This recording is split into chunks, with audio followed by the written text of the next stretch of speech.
ladies and gentlemen. My name is Kevin Jackwitz. This is the Kaged Review. And I'm going to review WWE Starcade. This was a house show. It was dimly lit like a house show, built like a house show, looked like a house show, felt like a house show.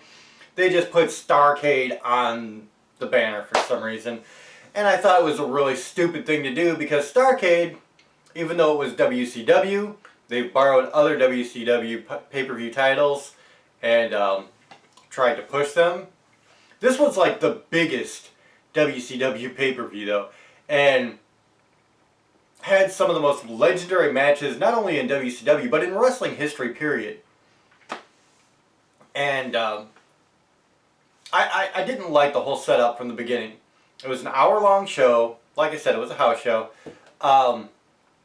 And they brought in a couple of people that like had something to do with Starcade, but that was it. So you start out with Elias. Elias brings out Ric Flair. They have a little in-ring promo.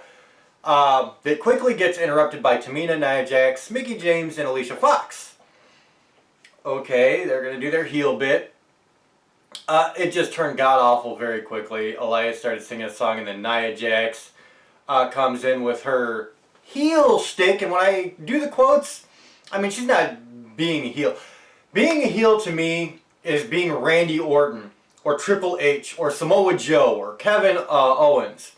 These guys have a character. They have stuff that genuinely make them not like their character.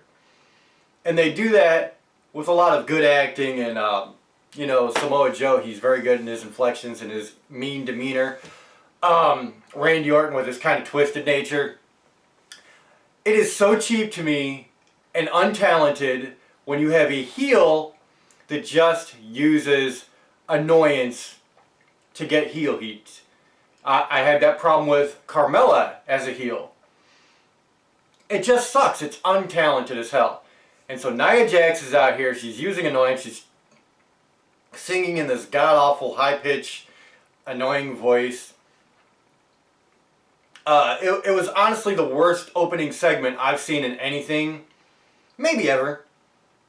I mean, for an opening segment, I don't care if this is Raw, SmackDown, NXT, Saturday night, whatever. Dude, it sucked. It just sucked. It was terrible.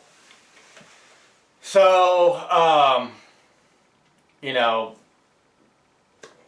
Ric Flair says he's got 4 girls that can take care of these, and it turns out to be Sasha Banks, Bayley, Ember Moon, Dana Brooke. The match was decent at best.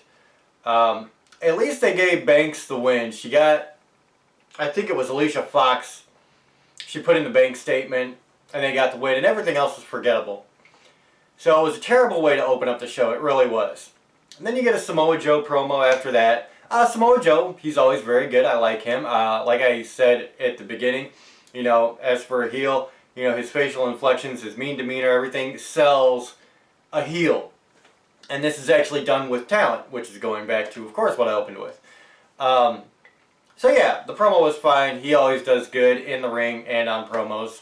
So, yeah. I wish they would give him a little bit more than he gets, because he's lost a lot.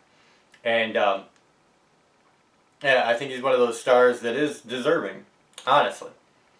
So then you get Miz TV with Rey Mysterio and Shinsuke Nakamura. Kind of a decent build at first. He brings out Rey Mysterio, brings out Shinsuke, and he's talking to Rey Mysterio. And they made mention like he's the only guy active in the roster that was actually active in a Starcade pay-per-view. The only guy. So that tells you how long ago it was. One thing I will say about this whole promo bit, too, is I really like Shinsuke. I like his quirkiness. I like his ring style. Promo work, man, it's hard because being in the States, you know, he has such a thick accent. Sometimes it's really hard to convey his personality. It doesn't translate as well. And I actually feel bad for him for that. I couldn't imagine going to Japan and trying to learn the language as I go and trying to connect with their audience. I think it would be very hard. But that being said, it does kind of suffer. So Miz, of course, is bringing up Rey Mysterio's, lack of ability during Survivor Series, and Rey Mysterio took a pot shot at Miz, saying that he was the team captain and still lost. Then the match ensues. Rey Mysterio versus Shinsuke Nakamura for the U.S. title.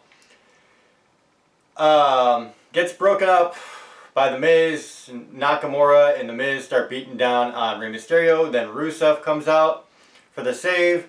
Lana makes the challenge to Shinsuke and The Miz to face Rusev and Rey Mysterio. So it turns into a tag match. It was decent for what it was. Nothing spectacular. There were no big moments. Rey Mysterio and Rusev get the win, and that's about all it was. And you directly go into what is already the main event, AJ Styles versus Samoa Joe in a steel cage match. It was a decent match for sure. I like AJ, I like Samoa Joe. I don't think that the steel cage really added anything to this. I think because they have a lack of really, really good talent on their roster, they keep rehashing the same feuds. And unfortunately, the feuds start to suffer with that. And I think there's a little bit of burnout here with AJ Styles and Samoa Joe. The match was fine. But, again, it's same old shit. And AJ Styles picks up the win, so it's definitely the same old shit. I think it would have been better if Samoa Joe finally got something. But they didn't. And that's where they ended it. And so you have 3 matches, you have a couple of promos, and this is Starcade. A completely lack of promotion, lack of real booking.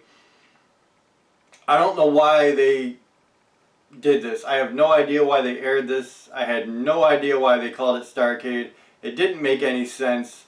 I guess it was just a way to get people to tune in. And it was pointless. One of the worst things WWE has done yet. I didn't like anything about this. That horrible opening just kind of ruined everything after it, honestly. Just a terrible opening. So, what do you do? It just was not good. It wasn't. So, ladies and gentlemen, that's where I'm at. This gets a 1 out of 10 for me. That almost completely pointless to put this on the network and to call it Starcade. If you were going to make Starcade, man, build up. You're talking, like I said, the biggest WCW pay-per-view they've ever had. And you've certainly done more with lesser pay-per-views from them. I didn't get it. I didn't like it. I thought it was pointless. There was no big moments here at all. So that's where I'm at. 1 out of 10. Let me know what you guys think if you watched it in the comments. If you enjoyed this, hit the like button, subscribe, and share. My name is Kevin Jackowitz. Kaged Nation out.